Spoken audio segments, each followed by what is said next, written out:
Bom dia, sejam bem-vindos a mais uma Manhã Viva. Hoje iremos embarcar numa viagem pelo mundo da produção têxtil, onde iremos explorar a sua importância histórica, cultural e económica, nomeadamente com destaque na região Miradouro e Minho. Para esta conversa inspiradora, contamos com a presença do diretor do MIAT, Museu Industrial e Artesanal do Têxtil, um profundo conhecedor deste património. Preparem-se então para descobrir como os fios do passado entrelaçam-se com a nossa identidade e futuro. No entanto, como é habitual neste programa, vamos ao nosso momento de oração e desta forma elevamos os nossos corações em gratidão àqueles que nos antecederam, que com os seus legados construíram o que hoje chamamos património. Que a memória dos que partiram continuam a inspirar as nossas ações e iluminar os nossos caminhos. Ave Maria, cheia de graça, o Senhor é convosco. Bendita sois vós entre as mulheres, e bendito é o fruto do vosso ventre, Jesus. Santa Maria, Mãe de Deus, rogai por nós, pecadores, agora e na hora da nossa morte. Amém. E antes de irmos para a nossa sala de estar, onde aguarda o nosso convidado, temos uma surpresa para si. Temos uma presença nova na rúbrica de saúde e bem-estar. Vamos mudar um pouco o nosso foco para outro pilar da sociedade, a infância. Tal como o património, as crianças também precisam de cuidado e de proteção. Venham daí!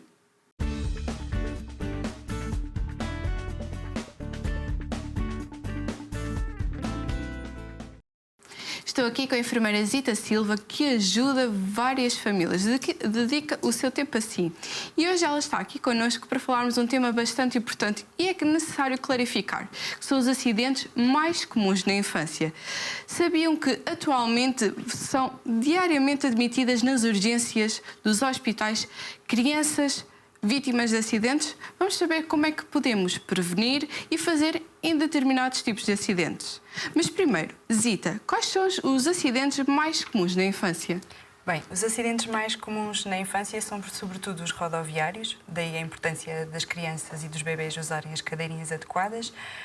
Depois disso, temos de facto as quedas, os traumatismos cranianos associados às quedas, as queimaduras, os afogamentos, as intoxicações, sobretudo por medicação ou por ingestão de detergentes ou objetos que não é suposto as crianças ingerirem. O engasgamento já não é assim uma faixa tão marcada e é mais comum nos mais pequeninos. Portanto, anda aqui associado sobretudo a este grupo. Pronto, e nós vamos clarificar todos eles. Mas uma coisa acho que é importante para todos lá em casa é: quando é que devemos ir às urgências? A ida à urgência depende muito do acidente e dos sinais de alarme.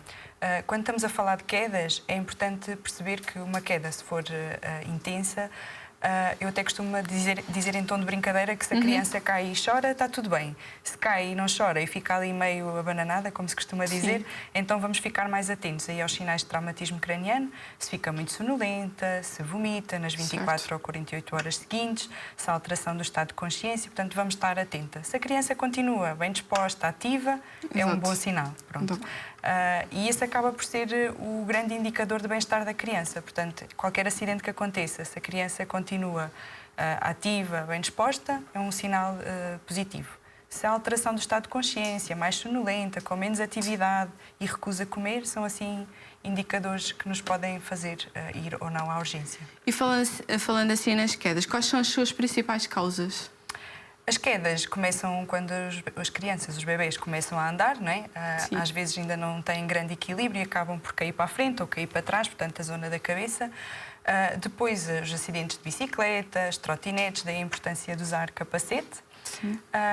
E, no fundo, é a curiosidade típica das crianças e o correr riscos que os faz também ter algumas quedas associadas. Outro acidente que falou foi as queimaduras. Como é que nós podemos prevenir essas mesmas queimaduras? As queimaduras é muito importante ali naquela fase entre o 1 e os 3 anos, que as crianças são muito curiosas. Por exemplo, quando tiramos a sopa ou quando estão a ajudar-nos na cozinha, eles perceberem os sítios onde podem tocar e os sítios onde não podem tocar. Portanto, a zona do fogão ser um sítio mais proibido. Nunca deixar o prato da sopa, por exemplo, quando estamos ali na altura da introdução alimentar ou até mais tarde, se a sopa estiver a ferver, esteja facilmente ao alcance da criança, não é recomendado, porque a criança pode tentar chegar e eles conseguem chegar a sítios que nós nem imaginamos e facilmente viram o prato para cima deles e acabam por se queimar. Esse é assim o principal o cuidado a ter. E temos muito estas questões ligadas às queimaduras, as verdades e os mitos. E agora com as mãezinhas das avós e mães, o que é que nós podemos e não podemos fazer nesses casos? Então, mais importante, quando há uma queimadura, se for para o corpo, portanto, se estiver na roupa, afastar a roupa o mais rápido possível e o ideal é cortar, nunca tirar pela cabeça, senão vamos queimar outras zonas do corpo. Portanto, se tivermos uma tesoura à mão, vamos afastar as roupas, vamos cortá-las e água fria. É o mesmo quando queimamos um dedo. Portanto, se é uma superfície pequenina, se queimamos só o dedo, vamos pôr debaixo da torneira, água fria, 15 minutos e depois vamos avaliar. Se for uma superfície corporal maior, portanto, afastar as roupas. Se tivermos água, nem que seja debaixo do banho, vamos pôr a criança debaixo do banho, com água fria, mas não gelada. Portanto, não queremos que a criança fique com demasiado frio, queremos uma água fria para acalmar, sobretudo, o desconforto e impedir que a queimadura alastre. Se não temos água fria, portanto, a prioridade será afastar as roupas e podemos pôr uma t-shirt nossa, um pano limpo que tenhamos à mão. Pronto. E depois perceber a extensão da queimadura. Se fica só vermelho, pronto, à partida será uma queimadura de 1º grau. E não há de ser preciso, à partida, se não for uma extensão muito grande, ir à urgência. Se for uma queimadura de 2º grau, vamos ter uma bolha. Pronto, aí já pode exigir observação médica, pode não ser necessariamente a urgência, mas vamos ter que encaminhar a criança pelo menos ao centro de saúde ou ao médico de referência. Se perder a pele, se a pele sair, portanto, aí temos uma queimadura de 3º grau e é obrigatório levar a criança à urgência. Se for zonas, cara, orelhas, os órgãos genitais, aí é obrigatório levar sempre a criança à urgência. Mesmo sendo queimadura de grau 1? Ou... Grau 1 não, mas se for grau 2 ou 3, aí sim, são zonas mais sensíveis, é sempre de levar à urgência. Falou em água fria, mas nós temos conhecimentos, por exemplo, o Biafine. É uma coisa que podemos pôr depois a seguir. Se for uma queimadura de 1º grau, sim, aí sim. E depois é outra coisa. Eu, dos dizeres das avós e das mães, azeite, manteiga, casca de batata, banana, eu já soube demasiadas coisas e acho que é importante dizermos que nada disso. Sim, nada disso funciona. Gorduras então não, porque vamos estar a colocar uma gordura em cima de uma coisa que está quente.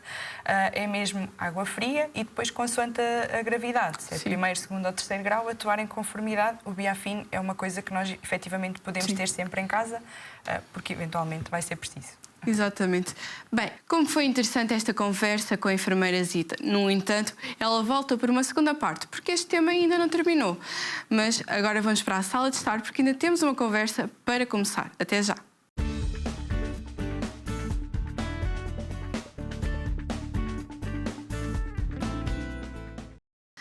Antes de iniciarmos a nossa conversa, convido-vos a ver um vídeo cedido pelo MIAD. Para quem ainda não conhece este museu, acho que é a oportunidade perfeita para tal, inclusive para despertar a curiosidade e até mesmo planear uma visita. Ora, veja.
Bem, neste primeiro bloco iremos explorar as origens da produção têxtil em Miradouro e Minde.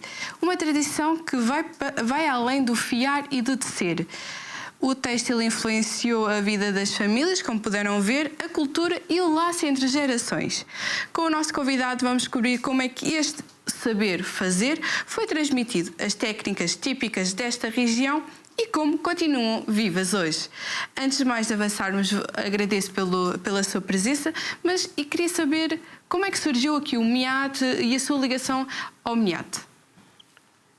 Muito obrigado pela oportunidade que me dão de poder falar sobre o museu, que nasceu de uma ideia de poder homenagear as pessoas que trabalharam naquele espaço, a minha família, e mostrar às gerações mais novas o que é que ali se passou. Foi um sonho já muito antigo que eu tive. Nunca trabalhei naquela fábrica. Começou com o nome de Fábrica Dom Fuas, mais tarde Fábrica de Tapetes Vitória, e que foi fundada há 101 anos pelo meu bisavô, por um genro e pelo meu avô. Mais tarde entraram novos sócios. Meu pai foi gerente dessa empresa durante quase 50 anos. Eu, embora nunca lá tenha trabalhado, acompanhei muitas vezes em viagens de negócios e participação em feiras no estrangeiro. Acompanhei muito os meus familiares que participavam nesses eventos. Como a minha atividade é agente de viagens, e já há 43 anos que exerço esse trabalho, nos países que ia visitando, ia procurando ver museus nesta área. Museus ou Sim. outras atividades que tivessem relação. E pronto, comecei a juntar algum espólio. Muitas coisas também me deram, outras comprei, outras emprestaram-me. Fiz um acordo com o Museu de Têxtil de Lanifícios da Serra da Estrela, que me cederam algumas peças. Também tive uma tapeçaria do Museu de Tapeçarias de Porto Alegre, que infelizmente já regressou à base. E pronto, vou procurando juntar cada vez mais informação, imagens. Sim. Vou tentando falar com as pessoas mais antigas, que também nos transmitem muito do seu saber. E pronto, e aos poucos e poucos, sempre ir melhorando Exato. o espaço. E eu estive a ver o vídeo e quando vi o vídeo há pequenas coisinhas, como por exemplo aquelas mantas. Eu reconheci muitas destas coisas que estão em casa dos meus avós, em casa dos meus pais, e acaba por, eu não tenho conhecimento do assunto. No entanto, fui reconhecendo aqui que estas pequenas coisas vão ser transmitidas. Obviamente que vão ser depois a herança.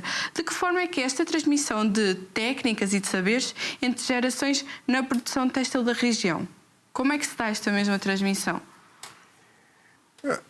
Quanto a mim, o desenvolvimento da indústria têxtil tem a ver, lanifícios neste caso, tem a ver com alguma produção de lã que havia na região, que nunca foi nem de perto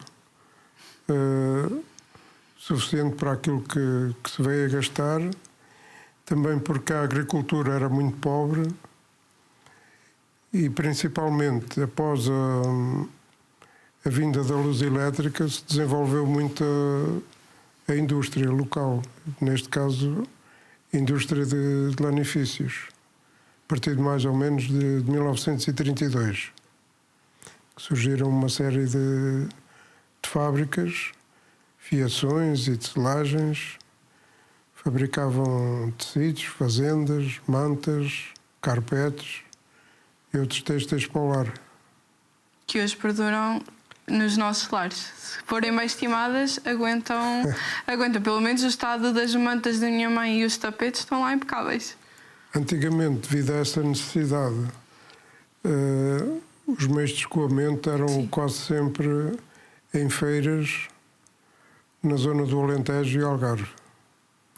E nós hoje temos imensos jovens. Como é que podemos incentivar os jovens a interessarem-se por esta tradição? Incentivar não é muito fácil, Pois porque a indústria têxtil está a passar por uma crise muito grande. E as pessoas, quando há crise, afastam-se das profissões que lhe tragam mais risco ou que não lhe tragam tantos benefícios, não é? E procuram outras atividades. De qualquer maneira, posso lhe dizer que em Miradouro, nos anos 60, 65, empregavam cerca de 1.500 operários em todas as fábricas. Hoje, a maior parte das empresas que existiam nessa altura vieram a encerrar, outras nasceram, mais pequenas, mas aquilo que eram 1.500 operários nessa altura,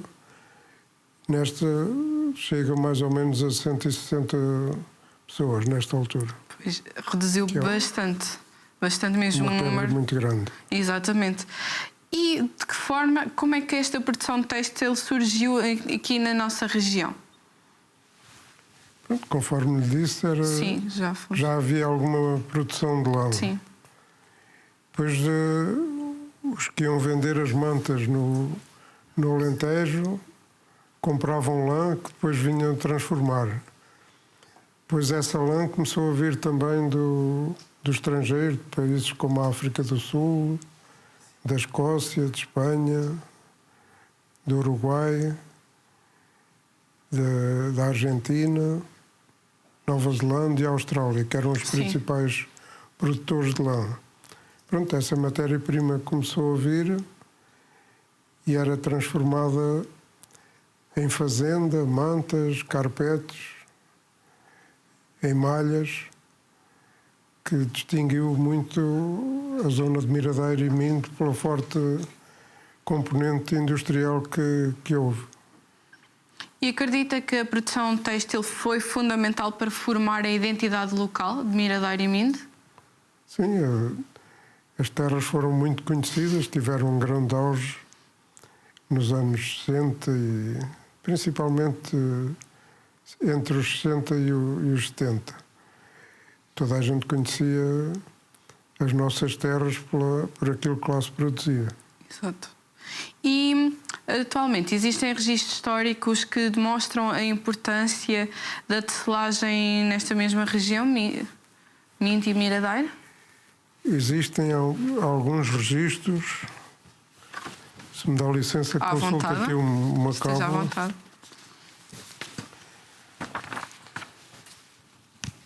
O primeiro registro data de 1366, que é uma carta de Dom Pedro que permite aos povoadores do Paulo Miraminde a venda de gado e boréis ou panos grossos, em Porto de Mós. É o registro mais antigo. Ainda mais tarde, no ano de 1772,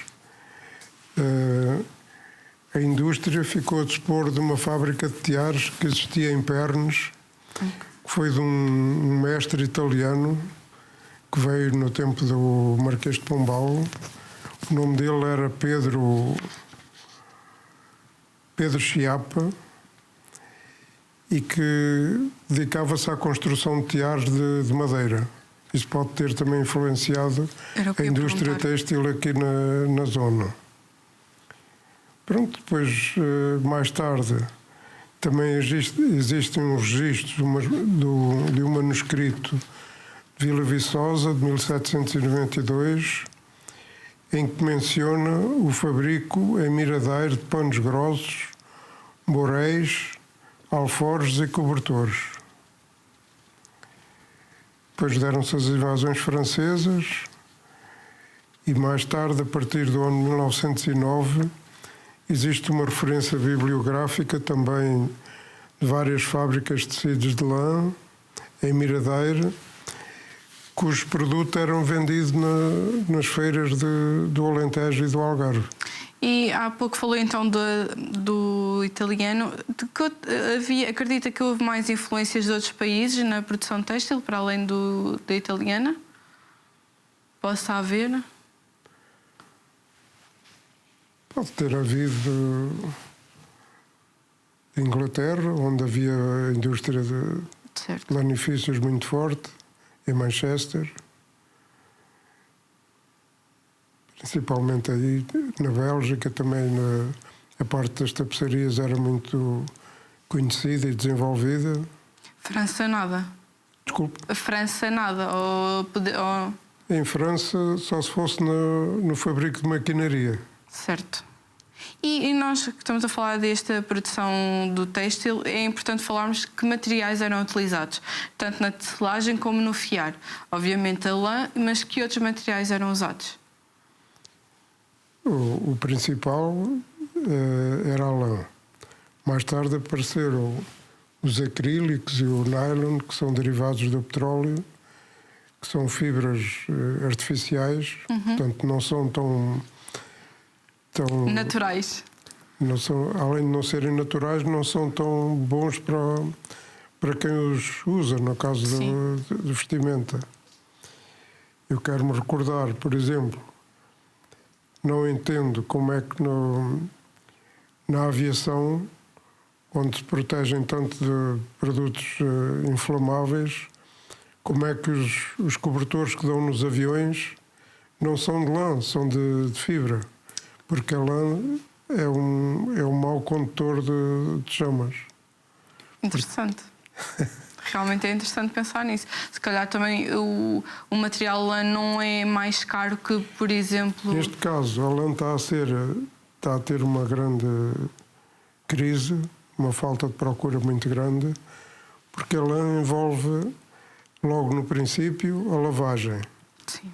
Quando uma quantidade de lã é lavada, há o benefício de se aproveitar a gordura, que é a lanolina, para a indústria de cosmética e de sabonetes. Mas antes da lavagem tem a tosquia, que já é uma operação que envolve Demorosa. Mão de obra e custos. Portanto, temos a tosquia, temos a lavagem, que são operações que vêm encarecer muito o uso da lã como matéria-prima, em benefício de outras fibras. Exatamente. Que podem ser produzidas localmente, não têm os custos de transporte, embora isso seja um custo mínimo, mas que ultimamente caiu em desuso a lã. Eu acho que isso vai ser uma coisa cíclica e que os consumidores vão dar valor ao que é natural e mais ano, menos ano, Assim esperemos. Venha a haver uma grande procura. Como há um velho ditado que tempo é dinheiro, e muitas das vezes as empresas, para quererem mais facilmente, vão buscar os materiais mais baratos e afins. Mas obviamente que aquilo tem uma qualidade superior então aos materiais mais artificiais, como disse. Outra coisa que também era importante nós falarmos, quais são as técnicas artesanais mais comuns usadas na produção têxtil? Artesanais mesmo? Sim, técnicas artesanais. É a tecelagem, que antes... Primeiro a fiação, que antes era feita com uma roca e com fuso. Que depois, no decorrer do tempo, foi... Foi feita em máquinas de cardar, que evoluíram muito a partir dos anos 50, do século passado. Que essas máquinas eram produzidas principalmente em França e na Bélgica. Certo, como tínhamos falado. E pronto, essas máquinas deram lugar à produção industrial, portanto aquilo que era feito manualmente passou a ser à máquina, com custos muito mais reduzidos. E conseguia-se também os fios com muito mais perfeição do que feitos à mão. A parte da tecelagem também, ainda hoje, utilizam alguns teares de madeira, principalmente para fazer as mantas de trapos e as mantas regionais e cobertores. Os cobertores menos, mas as mantas regionais ainda hoje se encontra alguém que produza por esses processos mais antigos. Embora hoje em dia quase tudo já é feito por sistema mecânico. Exatamente, com o tempo as coisas foram evoluindo e houve algumas coisas que ficaram para trás. Bem, a nossa conversa já chegou ao fim nesta primeira parte, atenção, porque nós temos ainda mais conversa para pôr em dia. Vamos para um breve intervalo e já voltamos. Até já!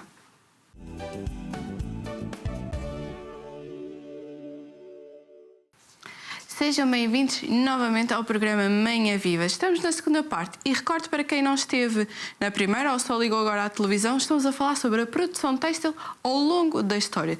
Já conversámos um bocadinho na primeira parte e ainda temos mais para conversar. E para quem ainda não esteve e só ligou agora à televisão, também temos uma rúbrica de saúde e bem-estar, que estamos a falar dos acidentes mais comuns da infância. Um assunto bastante importante para esclarecer para quem tem crianças e não só.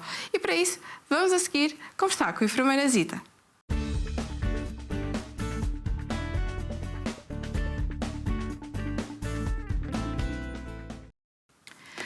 Muitas questões já foram respondidas, mas ainda há muito a esclarecer sobre este tema dos acidentes mais comuns da infância. Agora vamos falar sobre um tema que é os brinquedos. Como é que os pais podem garantir a segurança dos brinquedos e dos objetos pequenos em casa? Então, os brinquedos, idealmente, se conseguirmos de produtos mais naturais, melhor. A madeira, pronto, agora já há muita diversidade. Sim. Os que são de plástico, tentar que não tenham arestas muito pontiagudas e que não sejam assim a olho nu perigosos. Pronto. Mas depois temos os legos e tudo mais que também podem ser usados, mas não têm propriamente arestas muito pontiagudas, não é? A não ser quando nós os pisamos é que não são propriamente confortáveis. Não é de fluxo. Nas crianças mais pequeninas, nos bebés, termos atenção sobretudo às peças de Lego mais pequeninas. Quando há irmãos mais velhos é mais difícil de controlar. Eventualmente criar um espaço seguro. Se houver um irmão mais velho, ele só brinca com esses brinquedos mais pequeninos, eventualmente mais perigosos, num sítio. Ou a criança, o bebé, saber que há um espaço onde aqueles brinquedos são todos possíveis de utilizar, para depois também nós não estarmos sempre a dizer esse não podes. Portanto, haver quase como um espaço seguro. Sim. Pode ser uma opção. E depois também terem atenção às pilhas, porque há brinquedos com pilhas, estar bem isolados ou até mesmo evitar esses mesmos brinquedos, não é? Sim, muitos já têm um parafuso, não é? Que nós temos que apertar ou desapertar. Eventualmente os mais antigos ou mais usados podem estar danificados e esses exigem supervisão. Outro tema que acho que é bastante interessante e que as mães mais recentes, de primeira viagem principalmente, é a introdução dos alimentos sólidos. Eu já passei por isso. Um dos principais receios é os engasgos. Como é que nós podemos prevenir, primeiro? Então, aqui o engasgamento é sempre uma coisa que assusta muito os pais. A verdade é que o que diz a literatura é mais fácil um bebê engasgar-se com líquidos do que propriamente com sólidos. Efetivamente agora fala-se muito no BLW, nestas formas de Baby Led Weaning, uma forma alternativa de introdução alimentar, mas o mais importante aqui é a criança ir, ou os pais irem permitindo que a criança evolua nas texturas, porque se eu me sinto muito insegura, se uma mãe se sente muito insegura em oferecer sólidos a um bebê, de alguma forma o bebê vai perceber que aquilo também não é seguro e provavelmente nem irá tocar, ou pelo menos não irá levar à boca. E se queremos mesmo fazer esse método, então pesquisar quais são os cortes seguros, as texturas, as consistências, porque senão aí sim temos um risco de engasgamento grande, porque não podemos oferecer o sólido de qualquer forma. Pronto. Exato, nomeadamente eles não podem ser oferecidos crus, visto que há um maior... as crianças... Os bebés não têm tanto a questão dos crus, é assim mais cozidos, a esborrachar com o dedo para ver a textura. Exato, a importância é a mesma textura, portanto há uma regra muito simples no Baby Led Weaning que é tudo o que é duro eu tenho que tornar mole, Portanto, Isso. a maçã, a cenoura, as batatas, portanto, essas sim eu vou ter que cozer, porque elas são duras e eu preciso que ela fique mole. E depois é mesmo apertarmos e percebermos se esmaga completamente ou se salta, não é? Portanto, se eu aperto um palito de cenoura e se ele salta, se parte ao meio e salta imediatamente, é porque não está na consistência certa. Se eu aperto esse mesmo palito e se desfaz, então sim, é porque o bebê também, com as gengivas e com o céu da boca, consegue desfazer esse alimento. E depois a outra regra é tudo o que é duro, tudo o que é redondo, eu tenho que transformar a forma, porque o redondo é que tem o potencial de engasgamento. Se for duro e redondo, então o potencial é super elevado. Aí temos, por exemplo, as pipocas, as uvas, os frutos secos, por isso é que, por exemplo, os frutos secos temos que oferecer em forma de manteiga de amêndoa, manteiga de caju, por aí. Ou eventualmente fazer, por exemplo, um bolo ou um cake com uma farinha de noz, portanto temos que os transformar sempre. Tudo o que é redondo eu vou ter que alterar a forma, portanto a uva eu vou ter que a cortar em 4, o morango vou ter que o cortar em 4, a não ser que seja grande e bem maduro, portanto ter aqui muita atenção ao formato em que eu vou oferecer ao bebê. E agora no cenário mais negativo, há um engasgo. Como é que nós fazemos? Então, há uma manobra de desengasgamento, que nos adultos nós batemos nas costas, não é? Entre as omoplatas. Exato. E nos bebés fazemos exatamente a mesma coisa, mas como eles não estão de pé, não é? À partida, nós temos que os virar, apoiar a cabeça e fazer 5 pancadas, até se diz que são 5 pancadas interescapulares, que são entre as omoplatas, com esta zona da mão. E, eventualmente, será projetado aquilo que a criança não engoliu. Se não sai, portanto, o que temos que fazer é apoiar a criança, o bebê, numa superfície dura e fazer 5 compressões torácicas, que são 5 compressões com os 2 dedos no tórax, na linha entre os mamilos, e fazemos sempre 5 pancadas, 5 compressões, 5 pancadas, 5 compressões. Até o objeto sair. Até o objeto sair, ou se a criança perder os sentidos, aí temos que ligar sempre 112, porque vamos precisar de iniciar suporte básico de vida. Se estamos muito assustados a fazer pancadas e compressões, eu recomendo sempre ligar 112 em alta voz e irmos continuando sempre a fazer esta manobra enquanto for possível e ao mesmo tempo ir pedindo ajuda, porque é sempre uma situação que nos deixa muito aflitos e em pânico, não é? Acredito. E nós falámos sobre o método BLW. Nós temos vários métodos, o misto, o tradicional e este. E muitas das vezes associas o BLW como aumenta o risco de engasgo, porque nós oferecemos ela com mais grossos, digamos assim. É verdade ou é mito? Podemos já... É um mito. É parte muito, se calhar, da segurança e insegurança dos pais. Sim, parte muito a forma como a criança está sentada, portanto, uma cadeira que permita ter a criança bem sentada, a fazer 90 graus entre as costas e o rabinho, e depois entre o rabinho e os joelhos e os pés. Ter um pousa-pés, cadeiras sem pousa-pés não dão... A criança não consegue dar o impulso caso se engasgue, portanto, aqui comprometem logo a segurança alimentar. Não ter cintos ou arneses colocados, porque se temos um cinto colocado vai ser muito mais difícil tirar a criança e a criança também não consegue fazer este impulso característico de quando se engasgam. Isso é o mais importante. Portanto, a segurança começa logo na forma como a criança está sentada e na mesa onde está sentada. E estar preparada, portanto, esperar que a criança tenha os sinais de prontidão, que atualmente será por volta dos 6 meses. Uma criança que começa aos 4, obviamente que não pode começar com BLW, não é? Ela pode estar preparada em termos gástricos, intestinais e renais, portanto o bebê pode receber alimentos, está preparado, mas não está preparado para comer sólidos. Portanto, se por opção da família o bebê vai começar aos 4, aos 5 meses, antes dos 6, que é o recomendado, então aí obviamente vai ter que começar pelo método tradicional. E depois, a partir dos 6 meses, pode ir evoluindo nas texturas, já não ser tudo completamente passado, começar a ter pedaços ou texturas, esmagar só com o garfo, por exemplo, é uma forma de evoluir na textura. Ali aos 7, 8 meses, a criança já começa a fazer uma coisa muito interessante, que é lateralizar a língua, consegue andar com a língua de um lado para o outro e está efetivamente muito mais pronta para começar sólidos. Portanto, aí pode ser uma janela de oportunidade interessante para começar a fazer o BLW. E tem a mesma curiosidade deles. Sim, ali poder mexer. Há outro acidente que nos preocupa muito e é uma grande causa de mortes em crianças, é os afogamentos em banheiras e piscinas. Como é que nós conseguimos prevenir estes acidentes?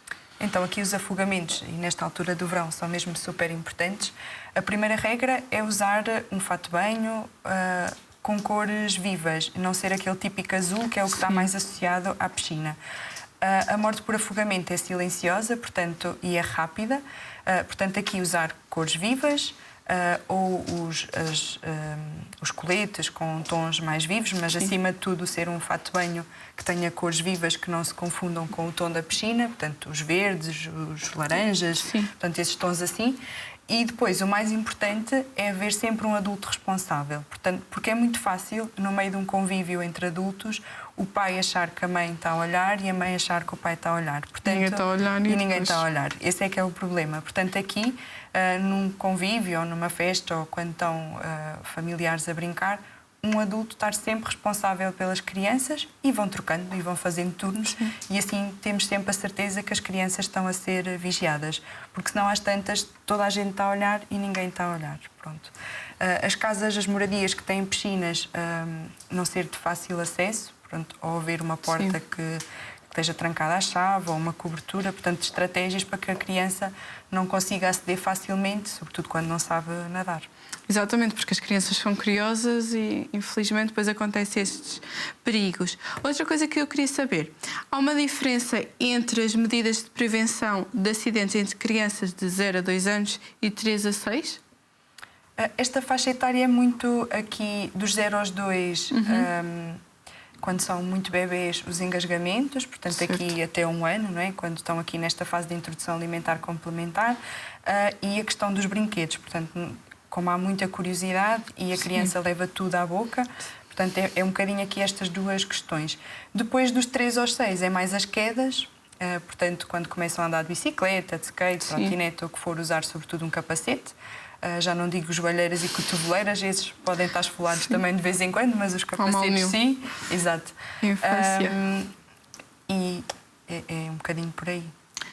Bem, a nossa rubrica de saúde e bem-estar já chegou ao fim. Este tema foi bastante interessante e para quem tem crianças em casa, acho que este programa é bom para si. Partilhe.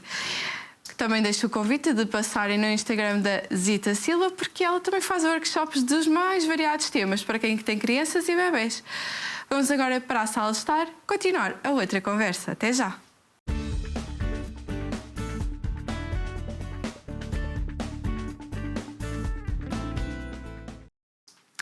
Na primeira parte, nós encerramos o nosso programa a falar sobre técnicas artesanais. E agora vou-vos falar sobre o nó turco. É uma das técnicas tradicionais que ganhou destaque pela sua complexidade e beleza. Vamos agora ver um breve vídeo do MIAT que mostra como é que esta técnica é aplicada, revelando a precisão e a arte por detrás de cada peça. Ora, veja.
Bem, eu fiquei curiosa. Ainda se ensina ou pratica este nó turco? Praticar ainda se pratica. Principalmente na Turquia e nos países do Médio Oriente. Daí o nome do nó turco. Que era também usado na Pérsia e foi o escolhido, foi o processo escolhido nos tapetes Vitória para fazer as suas tapeçarias. Hoje em dia, que eu tenha conhecimento, só em Beiris, próximo da Póvoa de Varzim, é que existe uma fábrica que ainda mantém este tipo de fabrico. Não sei se na zona de Espinho, presentemente, ainda existe algum fabricante a utilizar este nó. Não. E quanto tempo é que demora um tapete a ser feito com esta técnica? Tem noção? Depende do número de pontos. Ou, explicando de outra forma, o nó turco pode ser feito com um fio mais grosso ou mais fino. Sim. Se for um fio mais grosso, mais ou menos como a grossura do dedo mais pequeno, poderia fazer uma operária, uma média de 1 metro de largura por 10 centímetros de comprido. O que equivale a dizer que para fazer um tapete como este, 2 operárias poderiam demorar mais ou menos 15 dias. Mas, conforme lhe disse, existiam lá na Vitória 3 qualidades de fio, conforme a grossura. Poderiam ser a qualidade Vitória com 13.200 pontos por metro quadrado. A Serra da Aire, 25.600. E a qualidade Ibérica, 57.600 pontos por metro quadrado. Só para ter uma ideia, por exemplo, as tapeçarias de Porto Alegre levam cerca de 250.000 por metro quadrado, pontos por metro quadrado. Portanto, depende da grossura do fio que se está a utilizar. Sim, mas uma estimativa é tão de 15 Na tapeçaria da Igreja de Miradeiro é utilizada a qualidade Serra da Aire, 25.600 pontos por metro quadrado. Existe a qualidade Ibérica, que é a dos 57.600 pontos por metro quadrado. Lá no museu temos uma tapeçaria feita de um quadro de um artista venezuelano chamado Jaime Sanches, que é feito na qualidade ibérica, que hoje tem um valor incalculável.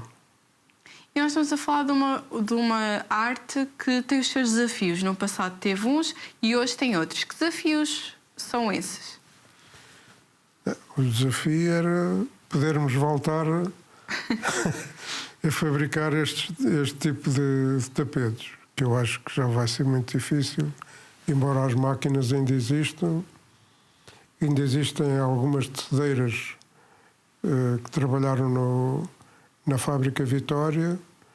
Pronto, mas esse saber não deixa de ser transmitido e, à medida que o tempo vai passando, vai sendo quase impossível voltar a fazer deste tipo de tapetes, pelo menos aqui na zona de Miradeiro. E depois é uma coisa interessante, vocês, o MIAT, promove ações educativas ou até mesmo oficinas para transmitir estes conhecimentos que infelizmente estão a desaparecer?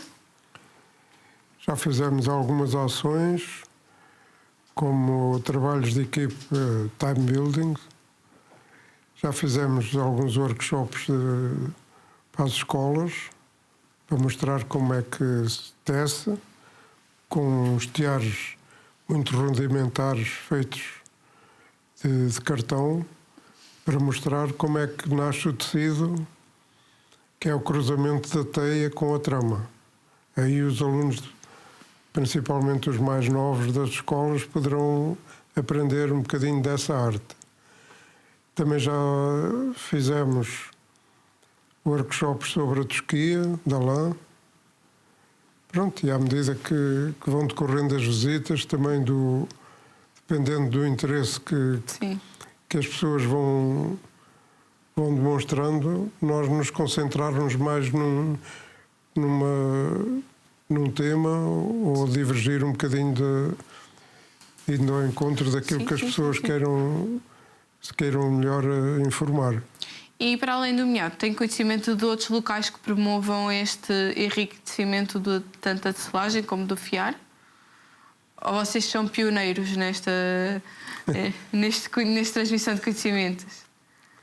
Não, o Museu de Lanifícios da Covilhã também faz exposições temporárias e nessas exposições também dão muito a demonstrar. Estou-me a lembrar, por exemplo, a técnica do debuxo, que é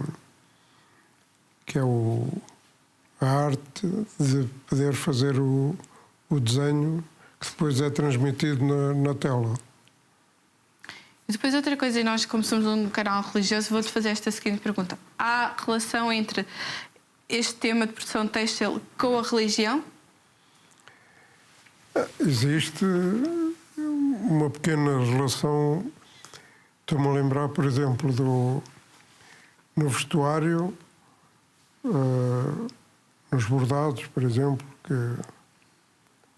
que é que as pessoas usam nas procissões, que pode ter a ver com a arte têxtil, e na área das tapeçarias. Algumas que estão expostas, estou-me a lembrar aqui na zona, na Igreja do Casal Vieira, na Igreja de Rio Maior e a grande tapeçaria com a Ascensão de Cristo na Igreja de Miradeiro. Sim, que inclusive falou há bocadinho, exatamente. E é uma tapeçaria que nós, por acaso, no intervalo falámos que tem por volta de 40 anos. Foi produzida em 1983. Demorou a ser produzida 45 dias. Tem 2.560.000 pontos. E a qualidade é a qualidade de Serra da Aire, que eu há bocadinho falei. Sim.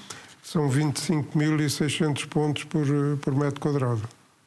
E uma curiosidade, sabe quantos artesãos estiveram envolvidos nessa peça? Foi um desenhador, que neste caso foi a minha tia, Larissa Batista, e tiveram envolvidos não sei quantos operários é que foram.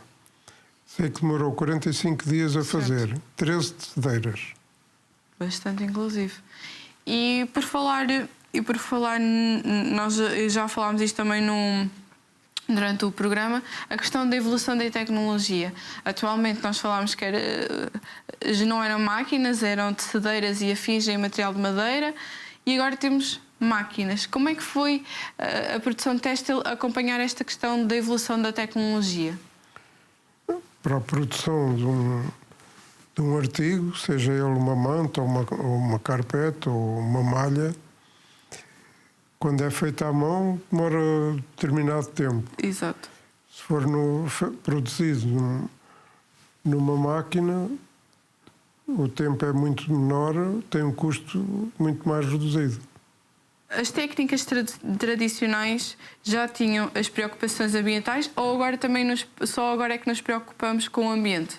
Porque as máquinas, sabemos mais, que poluem mais, têm outros tipos de materiais que, enfim, prejudicam o ambiente. Ou estamos agora a preocupar mais ou preocupámos mais no passado? Agora há mais preocupação e isso também fez com que a indústria se afastasse da Europa. Certo. Porque as regras ambientais, isso verifica-se mais, por exemplo, numa tinturaria. O tratamento dos efluentes, que antes não era cuidada. Agora é muito cuidada e pronto, os produtos das lavagens são tratados antes de serem deitados fora.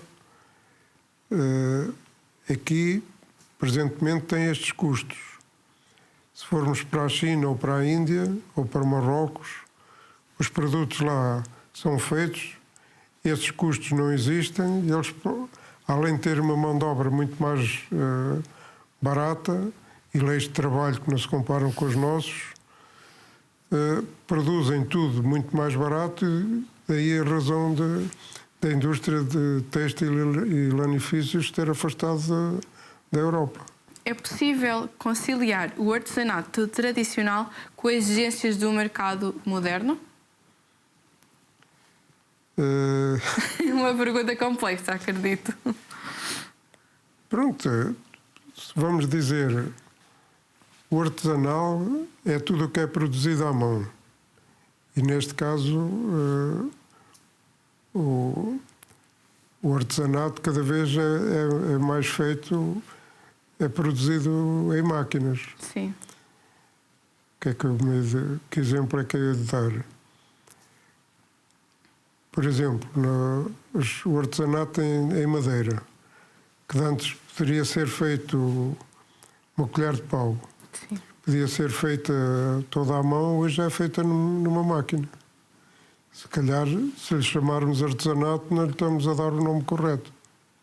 Verdade, tal como, por exemplo, a cerâmica é a mesma, acaba por ser a mesma coisa. Antes era tudo feito à mão, agora moldes e afins em máquinas, fornos, máquinas, enfim. As malhas, desculpe. Sim, esteja à vontade, as Por malhas exemplo, também. as malhas, existe um núcleo que é em Póvoa de Varzim, as malhas poveiras, que são bastante interessantes. Ainda há um núcleo que produzem aquelas malhas todas à mão. E há escolas para isso. Interessante, não Que é sabia. muito interessante, sim. Ainda bem, porque de certa forma estamos a perdurar aqui a questão da tradição têxtil, como estamos a falar neste programa. Depois queria também questionar. Existem exemplos de artesãos ou empresas que conseguem inovar mantendo então este espírito tradicional? Existe, embora, pronto, podemos referir mais às mantas, que é um produto mais tradicional e que antes era todo feito em teares de madeira, agora em teares mecânicos que evoluíram muito. Aquilo que antes demorava 3 ou 4 dias a ser produzido, agora uma manta pode-se fazer em meia hora ou menos de meia hora. E mantendo os tons garridos, que foi aquilo que deu mais... que tornou este produto muito mais chamativo, se assim lhe podemos chamar. O nosso programa está a chegar ao fim. No entanto, finalizo com a seguinte pergunta. De que forma instituições como o MIAT podem contribuir então para preservar, divulgar e valorizar a história e o trabalho artesanal local? Pronto, merece muito respeito tudo aquilo que foi lá produzido, principalmente as carpetes. Cada carpete que eu ainda consigo recolher é sempre bem-vinda. Estou-me a lembrar de um exemplo de uma carpete que estava no Ecoponto em Carcavelos para ir para o lixo e que houve um senhor que teve a sensibilidade de ver que aquilo não era uma coisa qualquer, foi virar a carpete, descobriu lá a etiqueta, fez uma pesquisa e chegou ao meu contacto para perguntar se eu tinha alguma coisa a ver com os tapetes Vitória. E pronto, essa carpete veio, foi muito bem-vinda, mandei a restaurar e hoje está lá no museu. É interessante. Exatamente, é interessante que para uns é lixo, para outros é tesouro. E acho que é interessante perdurarmos estas pequenas coisas que, enfim, são tesouros, de facto são tesouros. Bem, agradeço a sua participação neste programa, é sempre bem-vindo. Como pudemos perceber, a produção têxtil na nossa região é um património vivo, feito de resistência, fé e criatividade, e é graças aos artesãos, ao MIAT e até à comunidade que esta tradição pode adaptar-se ao presente, sem perder a sua alma. Cabe a todos nós valorizar e divulgar esta herança para continuar a inspirar o futuro. Convidamos todos a visitarem o MIAT e a seguirem também a enfermeira Zita no Instagram. Agradecemos a ela pela sua participação na rúbrica para ficarem sempre atualizados. Ficamos aqui com a lição de valorizar as nossas tradições e cuidar das nossas crianças são compromissos que devemos ter todos os dias. Obrigada por nos acompanhar e até uma próxima, se Deus quiser.